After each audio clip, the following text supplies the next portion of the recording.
endo te ting ting na vi kuna chibai ka hon bu no na hi to nia siam sim ding hi le nutrition in animals gan hing te nek le tak apai dan tom tom sim ding hi ya na ki gin khol chat le ka ging ta hoi ding na nutrition chi bang hiam chi kha thi musak pen pen nga ya nutrition chi chang na gan hing hin na nei khat pewin ama taksa poimo ding nek le tak la lu ta khan na ding le dam the na dia azat na kha nutrition ki chi a hi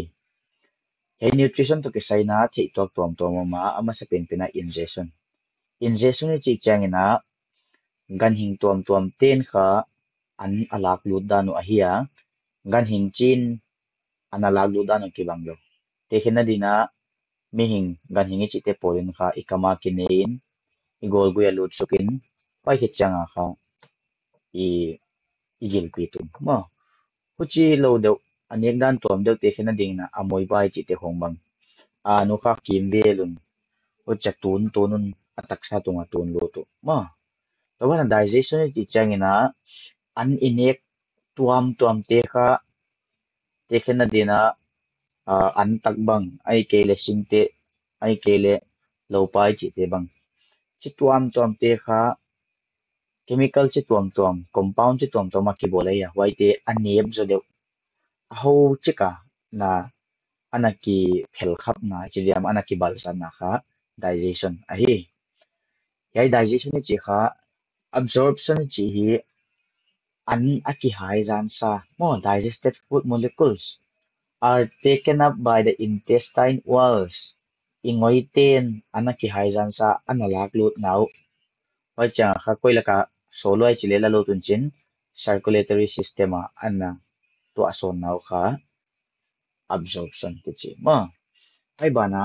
assimilation ki chi bang hi hiam me chi le kha khabe yen ha ga assimilation chi kha an ilaglut sa te kha itaksa sunga sel tuam tuam ten itaksa ka hiang tuam tuama apoi mo bang zela analaglut na tiu ma pai pai dan kha assimilation ki chi to bana assimilation ni chi changa kha an aki hai zan thei lo te itaksa apata akila pai hian dan remove chi chi cha kha pai hian ma ana hai zan thei lo te taksa pala ki pai hian dan yen na assimilation a hi heya diagram khat kon ko che chawa steps in human nutrition mi hing ten nek le tak ilaglot na bang bang ki go liam ma sa pen pen kha ikama an kin lo tin ikama an nek lut na kha ingestion ki chin hoi cha kha chemical digestion ki chi mechanical digestion on to min hete kha tu lo lo poi mo lo de yen ta ja kha ingestion pen cha on help tel ka hi to bana an inek te kha esophagus igol gu ya lut so kin chin ma hoi apata kha esophagus apata igol gu ya pata kha igil pi tu ngei ve stomach hoi igil pi ya ki pata ingoi neu zo pen mo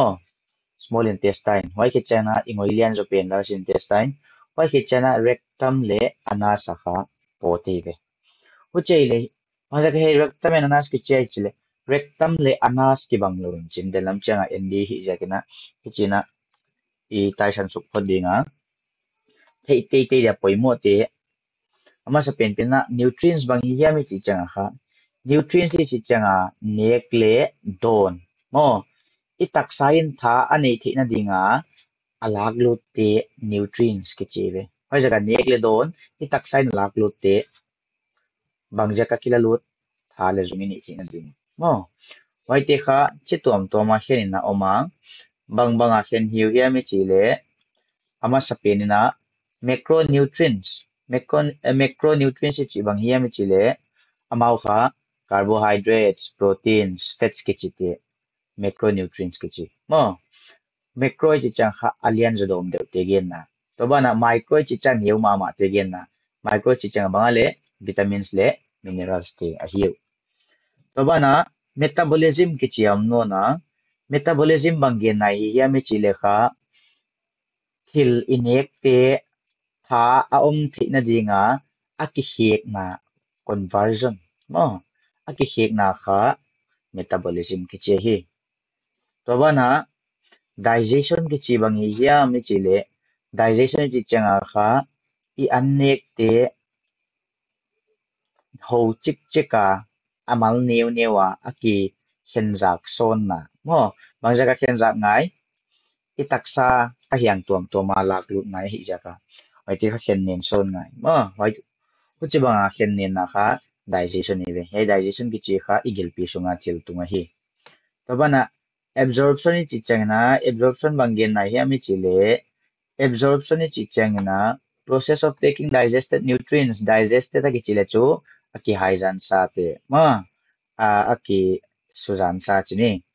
why nutrients si thil nek aki sujan sa te bloodstream chi cha kha isiguya laklut na kha absorption ki chi hi to bana malnutrition ni chi changna deficiency or excess of essential nutrients itaksain thil apoi mo za nga zo lo hiam ai ke le nga hengwal hiam a om changa kha malnutrition ki chi awa nai pai dinga nutrition tom tomom laka amoi ba exam tom tom pai mundia kai jakini hi isin dinga enleo china microscopic unicellular chi changa kha cell kha chau chau ni uni chi cha kha one mo ai ke le single cell organism te kha unicellular organisms ki chi hi hete ko ki moi chi le kha pond ai ke le tuilaka mo and they do not have a mouth kam nei lo or a digestive system athil nek teu kha a haijan tu ding tuam nei lo chinai ve mode of nutrition in amoeba is holozoic and they are omnivorous omnivorous is chang bangale those which can consume both plants and animals mala and then amoeba chinon changina bangchi banga new here mi chilekha athil nek dipen a het khak changa kha pseudopodia kichi te sol khain chin why pseudopodia kichi he amonga omte mo pseudopodia kichi te sol khain why ten kha athil nek ding pen tua mun chin forming a food kapachi cha an nek di pen kha hoi taka tuan kiu kiu this process is known as ingestion and then when the tip of encircling pseudopodia touch each other he among tuak te gel kha hong ki suk to khak chiangwa kha bangchia le chile food is engulfed into a bag called a food vacuole why bangchina engulf chi cha khan nom bal chinai ve tuam kim vel mo he la pen le chun annek di pen kha he tuam kim vel aum the digested food gets absorbed and diffuses into the cytoplasm and then assimilates and legend digested food gets absorbed mun tuam tomai chaki hi blood ma and then diffuses into the cytoplasm akha why changna aeration of undigested food occurs at any point on the body surface by the vacuole hey vacuole ke chi ten kha atak sau helak tenga pata pot he sal chi mongom lo single cell dai cha kha alem ta namun mun awut namun mun pot he sak the mo that process is called aeration then again aeration is the process of removal of undigested food from the body